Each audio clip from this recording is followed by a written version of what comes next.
ବୀର ମାଟି କଳାହାଣ୍ଡିର ଐତିହ୍ୟ ସଂସ୍କୃତି ଓ ପରମ୍ପରାକୁ ସମ୍ମିଳିତ କରି ଓଡ଼ିଶାର ଯୁବ ସଙ୍ଗୀତ ନିର୍ଦ୍ଦେଶକ ଶ୍ରୀ ସତ୍ୟବ୍ରତ ଦାସ ନିଜେ ଅତି ଶୀଘ୍ର ମୁକ୍ତି ଲାଭ କରିବାକୁ ଯାଉଥିବା ଚାଲ ବୁଲିଛି ମା କଳାହାଣ୍ଡିକେ ଗୀତକୁ ରଚନା କରି ଏକ ନୂତନ ଧରଣର ଗୀତ ତିଆରି କରିଛନ୍ତି। ନିଜର ବଳିଷ୍ଠ ସଙ୍ଗୀତ ନିର୍ଦ୍ଦେଶନାରେ ଗୀତଟିକୁ ଲୋକଙ୍କ ପାଖକୁ ପହଞ୍ଚାଇବାକୁ ଚେଷ୍ଟା କରିଛନ୍ତି।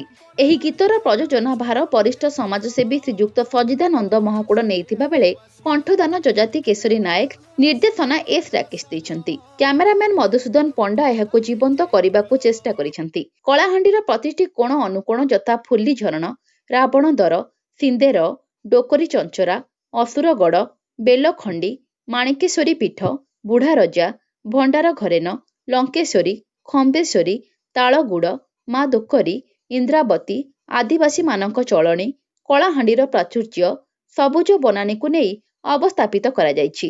ଏହି ଗୀତରେ କଳାହାଣ୍ଡିର ପ୍ରତିଷ୍ଠିତ ବ୍ୟକ୍ତିବିଶେଷମାନେ ଅଭିନୟ କରିଛନ୍ତି ଯଥା ଗବେଷକ ଜୟନ୍ତ ବେହେରା, ଭୀମସେନ ସାହୁ, ଚଳଚ୍ଚିତ୍ର ଅଭିନେତା କାଦିର ଖାନ, ତ୍ରିମୋହନ ସାହୁ, ଡକ୍ଟର ଅଜୟ ମିଶ୍ର, ବରିଷ୍ଠ ସାମ୍ବାଦିକ ତଥା ଲେଖକ ସତ୍ୟନାରାୟଣ ମହାପାତ୍ର, ଆଇନଜୀବୀ ଭବେନ୍ଦ୍ର ପଣ୍ଡା, କ୍ରିକେଟର ରବି ପଟ୍ଟନାୟକ, ରାଷ୍ଟ୍ରପତି ପୁରସ୍କୃତ ଧ୍ୟାନନନ୍ଦ ପଣ୍ଡା, ଚିଣ୍ଟୁ ନାୟକ, ସମାଜସେବୀ ଧବଳେଶ୍ୱର ମହାପାତ୍ର, ଦେବରାଜ ଛତ୍ରିଆ, କଣ୍ଠଶିଳ୍ପୀ ଦିଲ୍ଲୀପ ନାୟକ, ସୁନାମ ମୁନା, ପ୍ରଯୋଜକ ଶ୍ରୀଯୁକ୍ତ ସଜିଦାନନ୍ଦ ମହାକୁଡ଼ କହିଛନ୍ତି ଯେ ଏହି ଭିନ୍ନ ସ୍ୱାଦର ଗୀତ ଜନସାଧାରଣଙ୍କ ମନକୁ ବେଶ୍ ଛୁଇଁପାରିବ ଏବଂ ସମସ୍ତଙ୍କ ଆଦୃତ ହେବ।